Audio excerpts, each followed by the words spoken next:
Matapos nilang mag-usap ay pumasok sila sa loob ng kwarto at lumapit siya sa hinihigaan ni Ara. Hinawakan niya ang kamay nito. Wife, please, sabihin mo sa akin ang nangyari para malaman ko ang gagawin ko.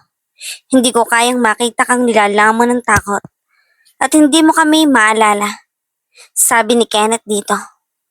Totoo na kapag inaatake si Ara, ng pagkatrauma nito ay nakakalimutan niya kung sino nga ba ang nasa paligid niya. Kundi ang naiisip niya ay ang masasama ang lahat ng nakikita niya. Nagpa-order silang lahat ng makakain dahil umaga na din hanggang sa magtanghali na at hindi pa rin gising si Ara.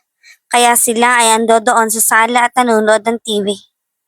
Habang sila ay nanonood ay sinabihan ni Kenneth na lumabas muna sila, Eldred, Lucas at Noah. Pero nakita iyon ni Renz kaya sumunod ito sa kanila. Boss, anong pag-uusapan natin? Tanong ni Noah dito. At humarap si Kenneth sa kanila pero napakunot ang noo niya nang makita si Renz doon. Anong ginagawa mo dito, Renz? Napatingin din ang tatlo sa likod nila kung saan ando doon si Renz na ikinataka din nila. Gusto kong tumulong sa inyo. Diretsong sabi ni Renz. No, Renz. Buti pa na bantayan mo lang sila. Para kapag busy kami ay maiiwan ka. Sabi ni Kenneth na ikinailing nito. Ayoko, Kenneth. Mahalaga sa amin si Ara. Matagal na kaming magkakasama at hindi ko hahayaan na maupo lang doon at hintayin ang kung anong mangyayari.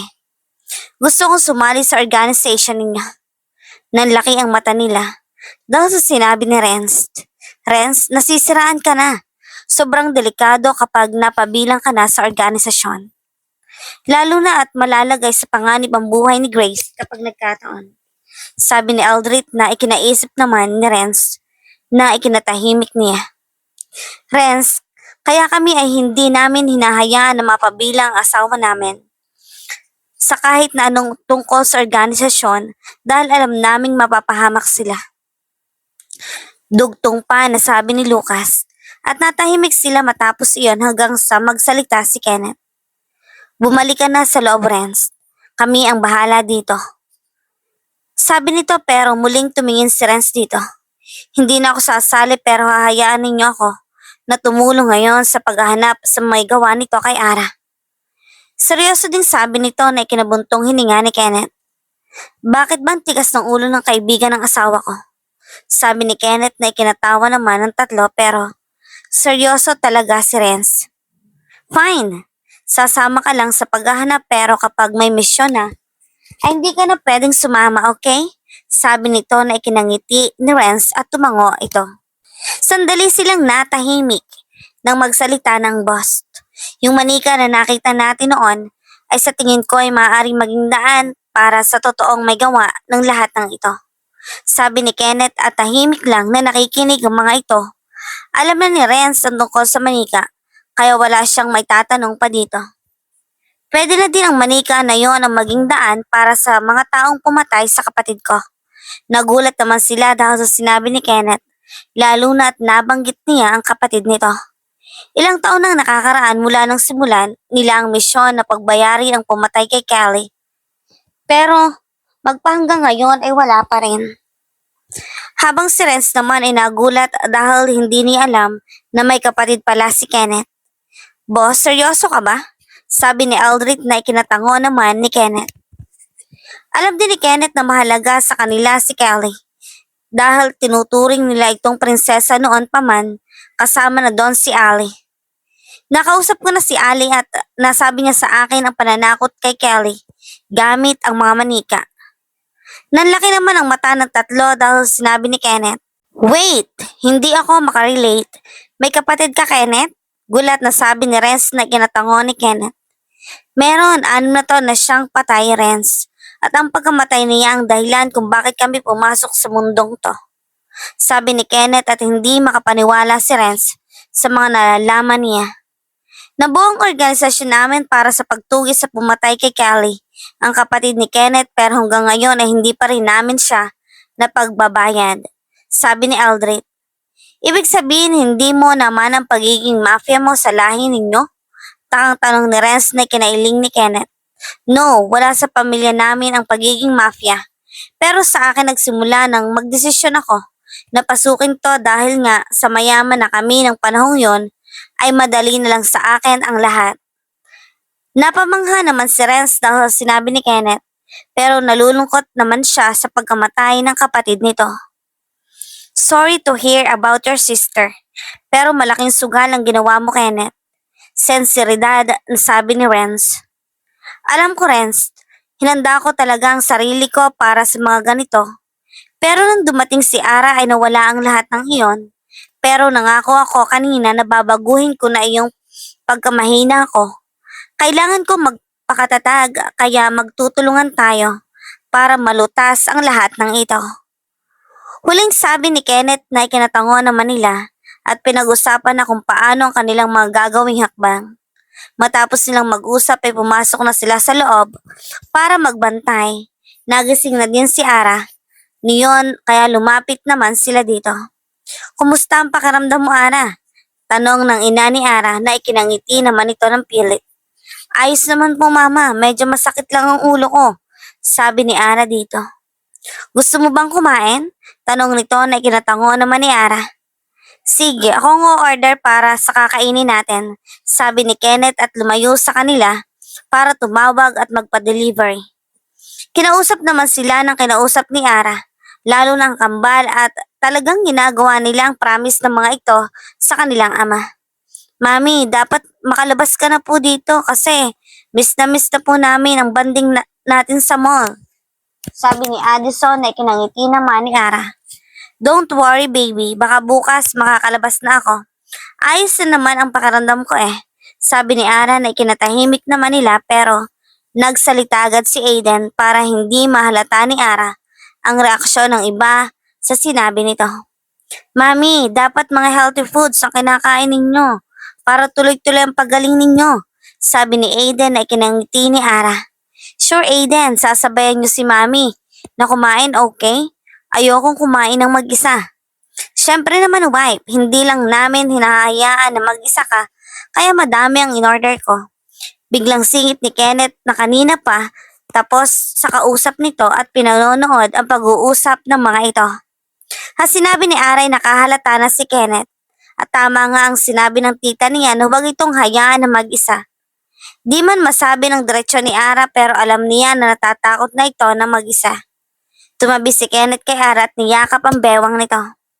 Sigurado akong matutuwa ka wife kasi meron ditong paborito mo. Napangiti naman si Ara dahil sa sinabi ni Kenneth. Narinig niyo ba yon mga babies? Siguradong may burger, fries at ice cream doon. Sabi ni Ara na ikinatuwa naman ng kambal. Nagkwentuhan lang sila hanggang sa dumating na ang makakain nila at masayang kumain ng mga ito. Matapos silang kumain ay nakaramdam ng antok ang lahat dahil na rin sa nagising sila ng alanganin ng magwala si Ara. Nagmistulang bahay na talaga ang kwarto na iyon na pinasadya ng tita ni Kenneth para sa kanila, lalo na at si Ara ang nasa loob. Mayroon dong maliit na kusina, banyo at dalawang mahabang sofa sa may tapat ng TV at mayroong 3 higaan sa tapat ng living room. Hindi mo talaga mahalata na kwarto iyon ng hospital kung di mo lang maririnig ang machine na katabi ng hospital bed ni Ara. Agad na nakatulog ang lahat lalo na ang kambal. Dahil sa antok pati na rin si Ara kaya tumabi na si Kenneth dito nang makita niyang mahimbing nang natutulog ang lahat. Sa kalagitnaan ng kanilang pagtulog ay nagising si Ara dahil nakaramdam siya ng pag-ihi. Nakita niyang tulog na tulog si Kenneth at kita pa niya ang malalim na mata nito dahil sa pagkakapuyat. Nag-alala naman siya dito kasi alam niyang nag-aalala sa kanya ng lubos si Kenneth. Ngunit kasabay ng pag-aalala niya ay siyang pagbalik ng alaala niyang ayaw na niyang balikan. Napapikit siya muli nang bumalik sa alaala niya ang nangyari sa kanya nang ikulong siya ng taong iyon. Maglaro tayo, Ara. Napatigil siya dahil sa nag-e-echo sa sinasabi nito na maglaro. Hindi sila namatay sa gutom, Ara. Namatay sila sa lamig. Tumulo ang luha ni Ara at dahan-dahang bumaba sa higaan at hinablot ang nakakabit sa kanya na ikinadugo niyon pero hindi niya ito pinansin at dire-diretsong pumasok sa banyo na nakita niya. Ha ha ha. Agad niya itong nilakat na upo siya sa inodoro doon at tinakpan ang tenga niya. Hindi, ayoko nang maglaro. Mahinang sabi ni Ara na umiiyak na ngayon. Pero patuloy lang ang nag-e-echo sa utak niya ang pagtawa ng taong iyon na para bang hindi talaga siya tinitigilan. May isang daan dyan sa kwartong yan. Dahil nga doon ka nakapasok pero para sabihin ko sa iyo ay ni isa wala pang nakakalabas dyan. Muling narinig ni Ara ang salitang iyon na ikinailing niya ng ikinailing. Hindi, ayoko na. Iyak na sigaw nito na ikinagising naman ang lahat dahil sobrang lakas ng sigaw ni Ara. Shit wipe, sigaw ni Kenneth at agad na tumayo sa kinahihigaan at tumakbo sa banyo at kinatok iyon. Mabilis din na kumilos ang lahat at lumapit doon. Wipe, open the door, wipe! Sigaw ni Kenneth dito at ganon din ang iba. Ara, buksan mo to. No, ayoko nang maglaro. Please, ayoko na dito. Sigaw ni Ara na lalo nilang ikinataranta. Umiyak ang mama ni Ara, pati na rin si Ali at Grace. Ara, iyak na sabi ni Ali. Hanapin niyo ang susi nitong pinto, sigaw ni Kenneth na ikinaalis agad ng mga lalaki para hanapin ang susi. Si Ara naman ay napatingin sa paligid niya. Habang patuloy pa rin ang nag-e-echo ang tawa sa utak niya. Parang lalo nang nasuffocate si Ara dahil nakita niya siya lang ang mag-isa sa lugar na iyon at nakasaradong pinto sa harapan niya na ikinaiyak niya lalo. Your timer starts now, Ara. Muling narinig niya na ikinatayo na niya at nagwala na ng tuluyan dahil inilaglag na niya ang lahat nang makita niya na nandoon sa lababo. Ayoko. Iyak siya ng iyak hanggang sa mapatingin siya sa tapat niya at nakita niya ang sariling refleksyon na nakahawak sa buhok niya na gulong-gulo na at para talaga siyang nababaliw. Napatahimik naman siya at unti-unting inabot ang sariling refleksyon sa salamin. Ano, patay ka na ba, Ara? Sa narinig ni Ara ay sumigaw na siya at napahawak sa buhok niya at pilit na parang inaalis ang mga naririnig niya. Mas lalong nataranta ang nasa labas. Harry! Sigaw ni Kenneth. Muling napatingin si salamin si Ara at agad na sinuntok at kinabasag iyon. Nagulat naman ang lahat sa labas at napasigaw na pati ang kambal. Mami? Ara? Hindi, ayoko na. Tumahimik ka na. Mabilis ang naging kilos ni Ara. At sa kagustuhan na mawala ang naririnig niya, ay inisip na agad niyang ipokpok ang sariling noo na sinuntok niya sa salamin. Tigilan mo na ako, sigaw niya.